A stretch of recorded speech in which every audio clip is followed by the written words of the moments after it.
On March 18, 1990, two men disguised as police officers executed one of the most audacious art heists in history, making off with 13 priceless pieces valued at over $500 million.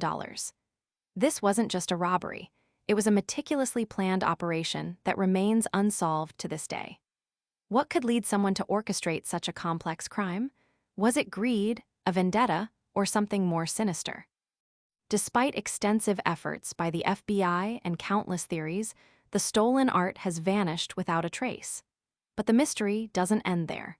What if I told you that new evidence hints at even deeper conspiracies lurking in the shadows? Stay tuned as we unravel the secrets behind this legendary theft. On March 18, 1990, a seemingly ordinary night turned sinister. Two men disguised as police officers slipped into the Isabella Stewart Gardner Museum in Boston, executing a meticulously planned heist that would see 13 priceless pieces of art vanish without a trace. Among these masterpieces were works by Vermeer and Rembrandt, collectively valued at over $500 million. This wasn't just a theft, it was an audacious act that would send shockwaves through the art world and law enforcement alike. Why did this happen? The museum's unique focus on European art and its eccentric founder, Isabella Stewart Gardner, made it a prime target. Gardner had envisioned a space where art would thrive, but perhaps inadvertently, she also created a treasure trove tempting to thieves. The FBI launched one of the largest investigations in U.S. history, yet despite extensive efforts, leads dwindled over the years, leaving the case shrouded in mystery. The museum even offered a $5 million reward, capturing the public's imagination, yet the art remained elusive. Today, the heist not only challenges our views on cultural preservation, but also highlights the ongoing tug-of-war between art and crime. What secrets lie hidden, waiting to be uncovered? On March 18, 1990, the Isabella Stewart Gardner Museum became the site of an audacious crime, one that would leave its mark on history and reconfigure our understanding of art theft. Two men, masquerading as police officers, gained entry into the museum. Their calculated deception set off a chain of events that would see 13 masterpieces vanish without a trace, valued at over $500 million. But why did this happen? The heist was not just a simple robbery. It was the culmination of intricate planning that exploited vulnerabilities within the museum's security. The masterminds behind the heist identified an opportunity: an unassuming museum, rich in art but seemingly ill-prepared for a crime of this magnitude. In the aftermath, the FBI launched one of the largest investigations in U.S. history, yet the case's complexity became apparent almost immediately. As of 1991, countless leads and suspects emerged, but the intricacies of organized crime began to weave into the narrative. Some theorized that the heist was orchestrated by mobsters seeking financial gain, a notion that continues to fuel debates. Others argue that the sophistication of the operation points toward professional art thieves. Even by 1994, the Gardner Museum was proactive, offering a $5 million reward for information. Despite an influx of tips, the trail remained cold, illustrating the heist's labyrinthine nature.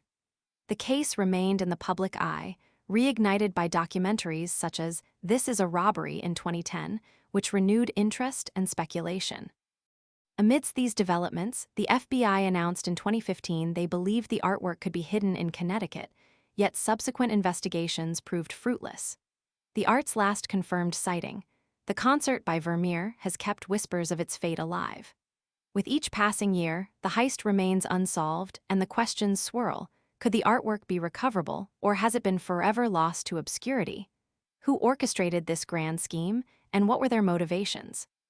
The quest for answers continues, but with each revelation, the shadow of this crime looms larger. The night of March 18, 1990, is etched in history not just as a simple robbery, but as the beginning of a tangled web of deception. Two men, disguised as police officers, infiltrated the Isabella Stewart Gardner Museum, disappearing with 13 priceless pieces of art worth over $500 million. But what followed was a chaotic symphony of investigation and intrigue that remains unresolved to this day. The FBI's response was monumental. They launched one of the largest investigations in U.S. history, yet the path to unraveling this mystery quickly became fraught with complications. By 1991, the museum offered a $5 million reward for information leading to the recovery of the stolen works, which led to a flood of tips, none of which bore fruit. Over the years, voices in the art world began to debate the implications of this failure.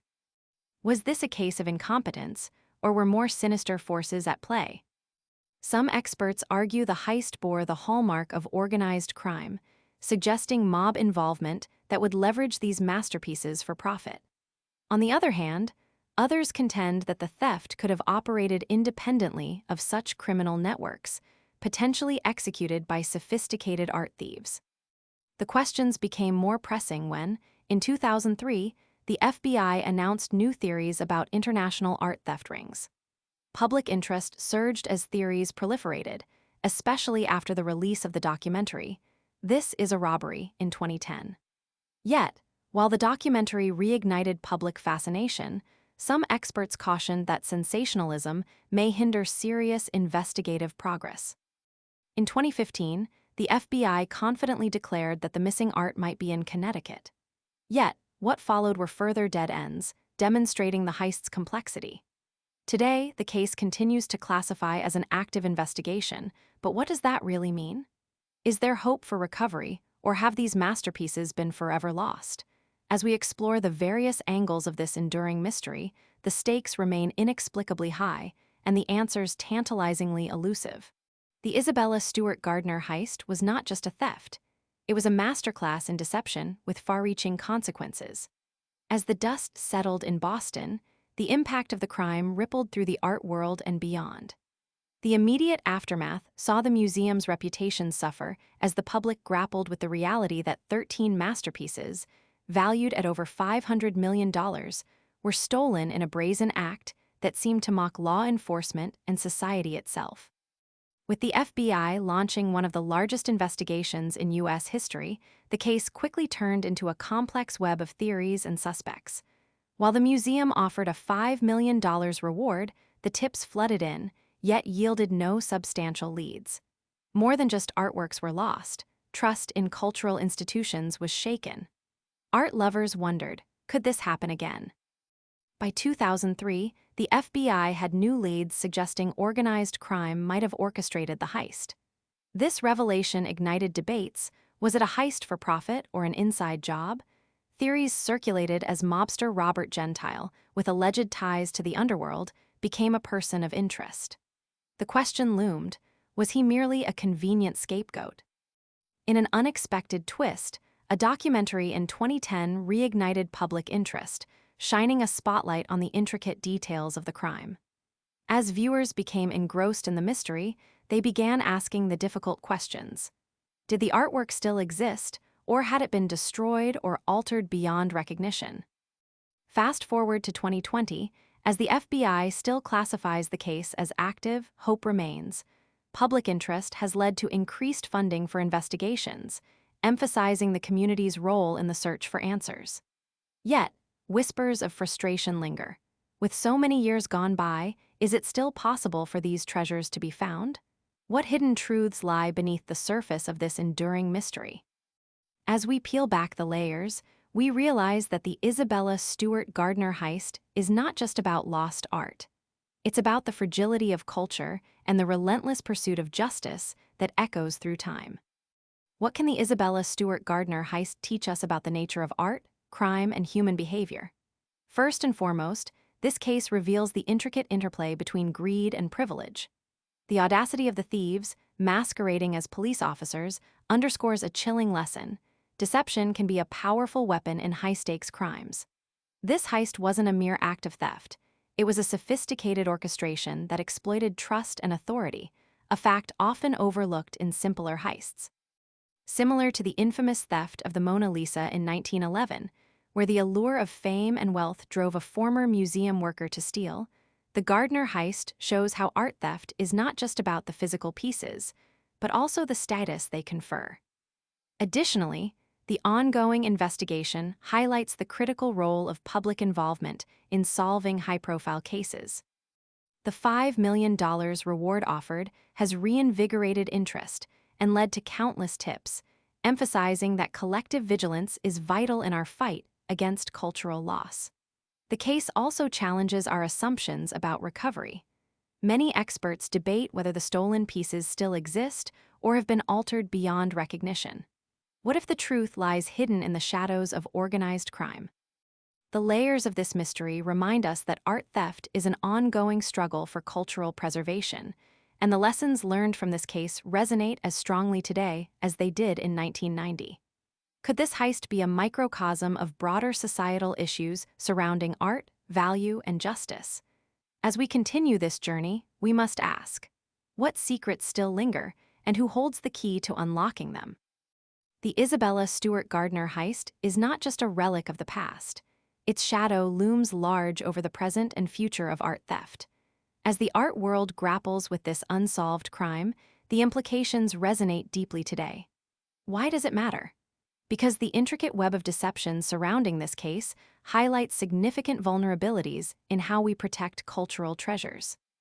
With art theft on the rise, over $30 billion worth of art is stolen every year.